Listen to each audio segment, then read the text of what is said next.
Howdy, everybody, and welcome to a live edition of Bean on the Scene. I am your host, Alma Bean. So let's just get right into it. First things first, we have a lot of different football news, but what we're going to mainly focus on is the locals here in Utah, whether it's BYU, University of Utah, or Utah State, or even guys like Jackson Dart, who played high school here, getting to make their dream finally a reality as they make their way into professional football. And if you noticed, I said professional football because there are some guys that did receive offers to play in some other leagues, but overall, they are still getting paid to play the game that they love. So BYU first, they didn't have any players drafted, but as far as undrafted free agents, they had Blake Mingleson with the Pittsburgh Steelers. You had Mark Collins, who was signed to the Winnipeg Blue Bombers of the CFL. Connor Pay received a camp invite for the Las Vegas Raiders. Jacob Robinson signed with the San Francisco 49ers. Caleb Etienne with the Cincinnati Bengals. Tyler Batty with the Minnesota Vikings. Braden Keem received two invites for the Kansas City Chiefs and the Chicago Bears. Darius Lassiter received a camp invite for the Philadelphia Eagles. Darius Lassiter signed with the Jacksonville Jaguars. And Isaiah Bagnaw got drafted to the Hamilton Tiger Cats of the CFL. So even though there wasn't any representation in the draft itself for the Cougars, they still received a lot of attention on the free agency side. So you'll see a lot of your former BYU Cougars out there playing professional football. Now, for the Utah Utes, they did have one player drafted in Caleb Lohner to the Denver Broncos in the 7th round. And for those of you who are not familiar with him, he used to be the center for the Baylor Bears and then transferred to the University of Utah last season on a football scholarship and played tight end for them. He had 4 receptions for 4 touchdowns in his single season, but also played for the Utes basketball team as well. Um, it's a running trend in the NFL to draft a guy that has played basketball to have them transition to that tight end position. But overall, it's a great move in my opinion. I think that Caleb Lohner still has a lot to learn, and I think that being a 7th round draft pick, there's not as much pressure on him, and he should be able to probably turn some heads, whether that's in Denver or elsewhere, maybe even getting on the practice squad. But overall, I think that he's a great addition for Denver. Now, as far as undrafted free agents, you have guys like Junior Tafuna, who signed with the Houston Texans, Ernie Reed with the Denver Broncos, so joining his former teammate Caleb Lohner into the NFL. Zamiah Vaughn with the Minnesota Vikings, Mekhi Bernard with the Tennessee Titans, and then Connor O'Toole with the Seattle Seahawks. So a lot of those names were very impactful for the Utes for multiple years. So seeing them transition into the NFL, guys like Mekhi Bernard, Junior Tafuna, Ernie Reed, I'm really intrigued to see what sort of impact these guys will make on their teams. I believe if anyone is going to get some early playing time, I think Mekhi Bernard, just knowing how Tennessee's offense runs, he should be able to at least get some reps. But watching these guys in the preseason, especially, you'll be able to see a lot of interesting formations for these guys. And, again, hopefully turn some heads. But the guy that was local, that went to college here, that got the highest draft pick was Jalen Royals from Utah State. He was drafted to the Kansas City Chiefs in the 4th round. I've said this to multiple people, whether it is at work, my friends, or here on socials. Jalen Royals is a steal for the Kansas City Chiefs. If anything, having guys like Xavier Worthy and Jalen Royals both on that same line to have a threat all around, and you got to double team somebody, but that means that somebody's going to be left wide open. And putting Jalen Royals into that type of system, I think he's going to flourish. But as far as Utah State's undrafted free agents, you had Kyrese White, who received a Denver Broncos camp invite. Spencer Petras, he received an invite for Kansas City and the LA Chargers. Jacob Garcia received a camp invite for the Miami Dolphins. And then Wyatt Bowles received a contract, not a camp invite, for the Los Angeles Rams. So there's going to be a lot of representation. And as I mentioned, Jackson Dart, a local who went to high school here, he was drafted to the New York Giants in the first round. It's great seeing that there is a lot of local representation in the NFL, especially in the masses, as I listed previously. So for anybody who is really into the NFL and really wants to root for, guys that you were cheering for when they were in college or in high school, you got a lot of options, especially in this draft class. Now, as far as the MLS goes, Real Salt Lake, since the last time that we talked, there was a major transaction that happened. The Larry H. Miller Company, they went ahead and bought a majority stake in Real Salt Lake and the Utah Royals. So now Ryan Smith and the SEG group, they no longer have a controlling say in either of those teams. And this very first opportunity, RSL was able to take the reins. And granted, their first matchup that they had, it didn't go exactly as they had planned, but they still were able to get back on their feet as they were able to face the San Diego FC. The first half was looking like a stalemate until there was a yellow card against Alex Catranes in the 45th minute, but with the extra time awarded, Diego Luna had enough spin on the ball to put RSL up 1-0. But that lead would be short-lived as San Diego FC would be awarded a penalty shot after Catranes trips Anibal Godoy in the box just before the end of the half, tying things up 1-1. Now, in the 54th minute, San Diego FC's Jeppe Tervskov, I'm sure I butchered that name very much so. He was assessed for a handball in the box, so RSL was awarded yet another penalty shot, which was scored by none other than Diego Luna to put RSL up 2-1. Now, in the 66th minute, Samuel Jonqua, he scored the game winner from over 20 yards out to give RSL their largest scoring night of the season with a 3-1 win. Now, RSL, they have been having their struggles with that win. They are now 4-0-6. They're not necessarily living up to the hype that they had been in years past, but a lot of people did anticipate that this year would be a down year for RSL just because they got rid of a majority of their goal scorers this year. So the fact that they are still able to get these type of wins, it's great. And I'm sure that fans appreciate seeing wins as well. So now if RSL can continue that trend, we will see. But you'll just have to see what happens, as their next game will happen on Saturday, May 3rd at the Vancouver Whitecaps. You'll be able to hear that pregame starting at 6:30 p.m. Mountain Time on 97.5, the KSL Sports Zone. If you'd like to tune in for that game before the kickoff starts at 7:30. Now, for their women counterparts, the Utah Royals, after getting their first win of the season, they had to travel to the Houston Dash. This game, it was a little chippy. To be honest, it kind of felt like a Wrestlemania match. But the rest were just letting the players shoulder check each other, and it felt like there was a player down on the pitch nearly every change of possession.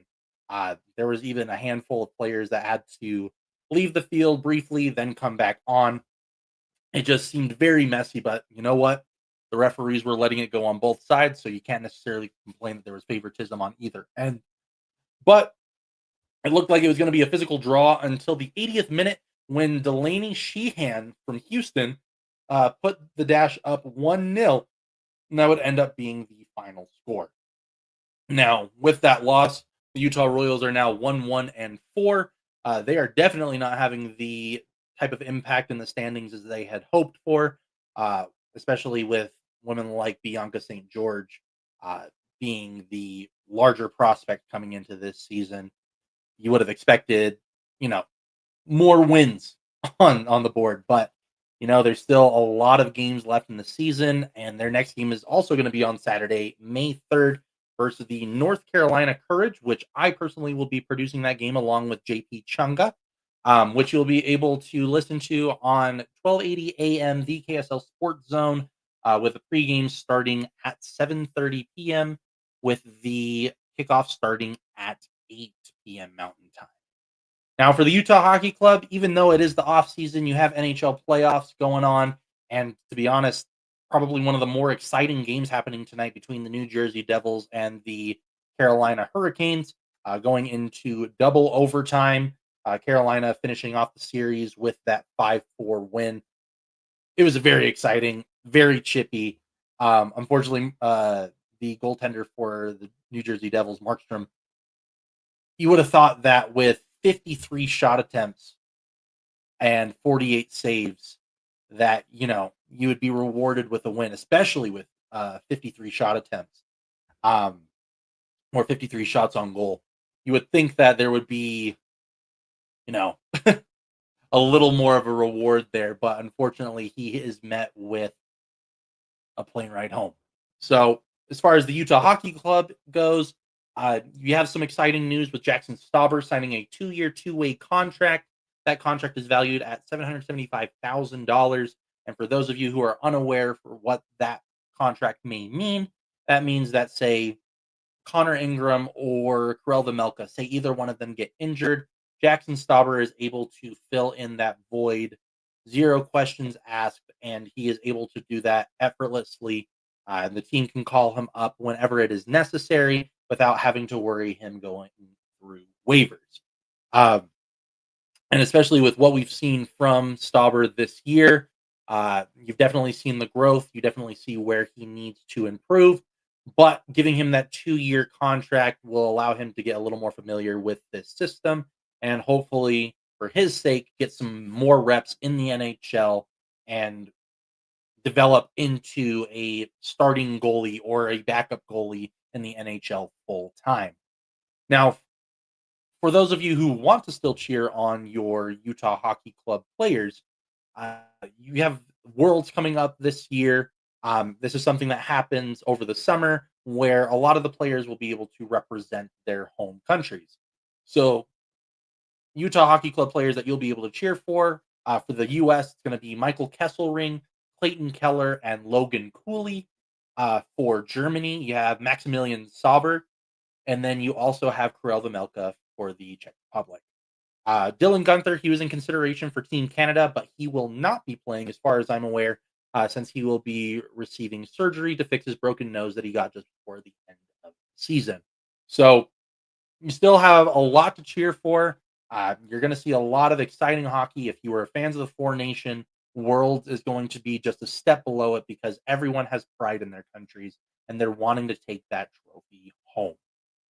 Um, and I mean, me personally, me still learning about hockey itself, I want to know if there is a change in rules from NHL to playing internationally. And it'll be a learning experience for myself, the Utah Hockey Club fan base, and for anyone that's super familiar with hockey. Just chime in, let us know what us as fans should know going into Worlds, and we should just all grow our fandom together. Even though it's not Utah Hockey Club season, you can always cheer on the guys. Um, Now, as far as the actual Delta Center itself, it is currently under construction. If you walk downtown Salt Lake, you'll see that there is fencing all around the perimeter of the Delta Center. And even as I was driving home from KSL Sports, I did see that there were some construction workers that were wandering the grounds. So it's very, hush hush. We have seen some leaked photos online of what the arena looks like currently, seeing coverings on the seats and dirt underneath where the ice will be. So overall, you're seeing that there is progress being made, and also with SEG buying the rights to the Salt Lake Convention Center, also known as the Salt Palace. We should expect to probably see some sort of renovation after the Delta Center is essentially completed around the year 2027. That's when I would anticipate something to happen. But with that, now you know that a sports district is in full swing in downtown Salt Lake, prepping for the 2034 Olympics. You're going to see a lot of changes in downtown Salt Lake. And I am very excited. Not necessarily excited about the construction that will come along with it, especially since, if I'm not mistaken, one of the larger things that's going to happen is Third West is going to need to go underground, or there's going to need to be some sort of change there because they are wanting some sort of major walkway leading into the Delta Center. So you're just going to see a lot of changes in downtown Salt Lake, and I'm here for it. I hope that you're here for it. I know a lot of people aren't going to be happy for the rise in taxes, but overall, it's going to be improving downtown Salt Lake. It's going to bring more tourists to this area. And even though it's a lot of money up front, I think it's going to be an essential part of growing the state of Utah for many years to come. And the Olympics is essentially going to be the first time that we can show off this beautiful state, this wonderful city. And these improvements are just going to blow people away. Now, as far as me, Alma Bean, what I've been up to, I know I've been a little sporadic posting Bean on the Scene videos. Um, just been a busy life. I mean, I got to travel back home to Florida for the first time in almost 4 years. Uh, got to see the Tampa Bay Lightning in person, which that was a wonderful game for Tampa. Got to see Mikhail Sergachev's return back to his home organization, and the love and support that surrounded him while I was there, phenomenal. Got to make my mom cry, surprising her out there, so that was a wonderful experience as well. But we're also seeing progress as far as, people trusting my word, people wanting to speak with me a little more frequently. And I hate putting attention onto myself, but it's great knowing that people are reaching out, and it's showing that this move is worthwhile and that I'm finally reaching this dream career, um, which was the whole reason for the move. So, as of recently, I was just recently on the Locked On Utes podcast, which that most recent episode is now live. So, if you want to go check it out, see what I had to say, I was talking about some upcoming prospects that the Utes are looking to have transfer to their program. Also got to speak on the Utes baseball team. So if you want to check it out, by all means, go for it. JT, who is their host, he's a phenomenal individual. Loved talking with him. We spoke off camera as well. And hearing his story and just, him allowing me to tell him my story as well.